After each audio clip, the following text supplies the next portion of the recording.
Dirbam projekte su Ginučio ąžuolyno atkūrimu. Tai yra unikali buveinė. Moksliškai ją galima būtų pavadinti medžiais apaugusi ganykla. Tai iš tikrųjų, kuo unikalios tokios buveinės, kuo unikalios tokios ekosistemos, tai yra, kad tai yra junginys dviejų ekosistemų iš tikrųjų, tai pievos, ganyklos ir miško. Tai yra dviejų ekosistemų sandūra ir tokiose buveinėse iš tikrųjų labai yra turtinga rūšių įvairių, tiek paukščių, tiek vabzdžių, tiek grybų, tiek kerpių. Tai dėl to šitos ekosistemos yra tokios unikalios ir jų Lietuvoje iš tikrųjų labai mažai beliko. Yra užregistruota tik tai 400 hektarų kažkur, bet iš tikrųjų visų tų 400 hektarų būklė yra kritinė. Tai arba yra per mažai medžių išlikę, arba yra visiškai apžėlę tos buveinės. Esame Ginučio ąžuolyne, kuris tapo įžymus dėl augalijos, čia esančios augalijos, tiek sumedėjusių augalų, reiškia tiek miško, tiek ir žolinių augalų. Ir ten dar už mano nugaros prasidėdavo dar tokia palyginti didelio ploto pieva, kuri baigėsi Asieko upe. Tai va, ta pieva taip pat buvo vertingų augalų buveinė. Kada botanikai iš botanikos instituto atėjo čia ir pirmą kartą pamatė, tai už galvos susigrebė, koks čia yra lobynas pačių rečiausių augalų. Reiškia, už galvos susigrebė, o čia arkliai ganosi, čia karvės ganosi. Ir maždaug 83–82 metais botanikų išmintingos galvos nutarė uždrausti ganymą. Uždrausti ganymą dėl šitų augalų retųjų, nes atseit savo kojomis galvijai ir arkliai išmindo ir pražudo retuosius augalus. Ekologija buvo mažai suprantama ir mažai nagrinėjama. Jie galvoja tiesmukiškai, kodėl uždraudė gyvulių ganymą. Jie mindo,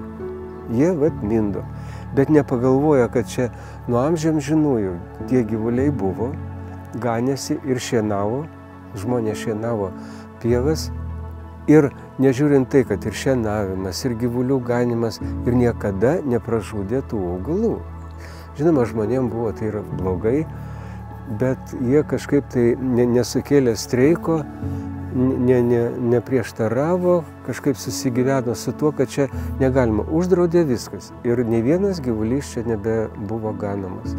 Ir tada prasidėjo ta tragedija. Prasidėjo aukštaūgės žolės, kaip matom, kurios išnaikino tas retasias rūšis ir prasidėjo krūmų augimas. Žodžiu, tokia pasidarė absoliučiai nevaldoma situacija, pati gamta save valdė. Žinoma, išnaikino augalus, o dabar reikia dėti lėšas, reikia dėti pastangas, kad bandyti atstatyti. Ir tai nėra garantijos, kad tai mes turėsime vėl tai, ką turėjome prieš 40 metų. Kaip mes juokaujame tarpusavyje su kolegomis, tai pati sudėtingiausia ir problematiškiausia teritorija, kurią mes ėmėmėms tvarkyti.